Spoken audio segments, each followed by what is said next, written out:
प्रतीक की चिट्ठी में एपीएस पेशावर का मेंशन था। उससे याद आया कुछ मौजू बात भी है। आर्मी पब्लिक स्कूल पेशावर में तहरीके तालिबान के लोगों ने एक दिन बहुत तांडव मचाया। 150 बच्चे मार दिए। 150। ज्यादातर आर्मी वालों के बच्चे थे।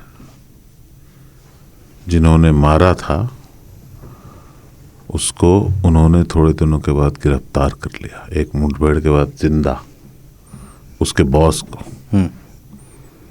और जेल में डाला।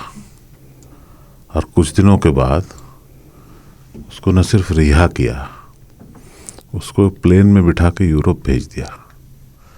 जो अपने 150 बच्चों को इंसाफ नहीं दिला सकते, उनसे हम हमारे 26 सैलानियों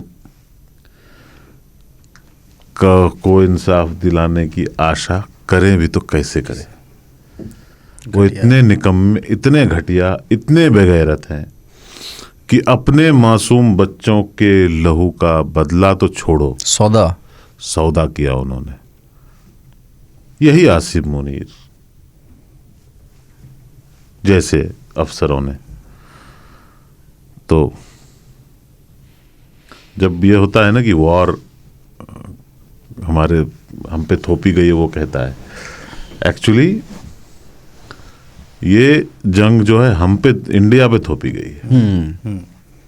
क्योंकि हम क्या उम्मीद ही करें आपसे कि आप किसी तरह के दहशतगर्दी की मुखालफत करोगे, कि उनके जो विक्टिम हुए हैं उनके लिए आप लड़ोगे, उनके लिए।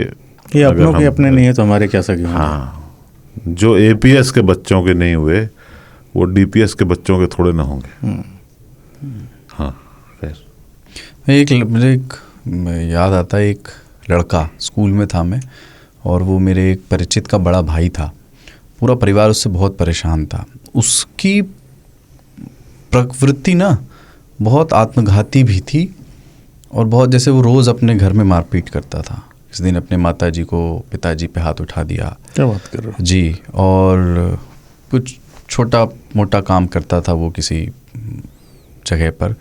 बाइक उसको कहीं से एक पुरानी मिल गई थी, तो वो बाइक इस तरह से चलाता था, लेटा लेटा करके, और वो ये कहता था कि मुझे मालूम है कि मैं एक दिन रोड पे मरूंगा।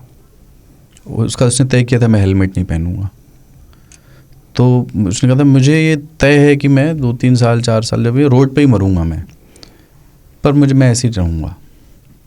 तो जब अभी मतलब आप जब बात कह रहे थे ना कि घर में भी बवाली, बाहर भी बवाली, अपने भी नागरिकों की कोई चिंता नहीं, स्वयं के प्रति भी आत्मघाती, तो मुझे पाकिस्तान और उनके स्टेट और उनकी इस्टेब्लिशमेंट की याद आती उस लड़के को देख करके।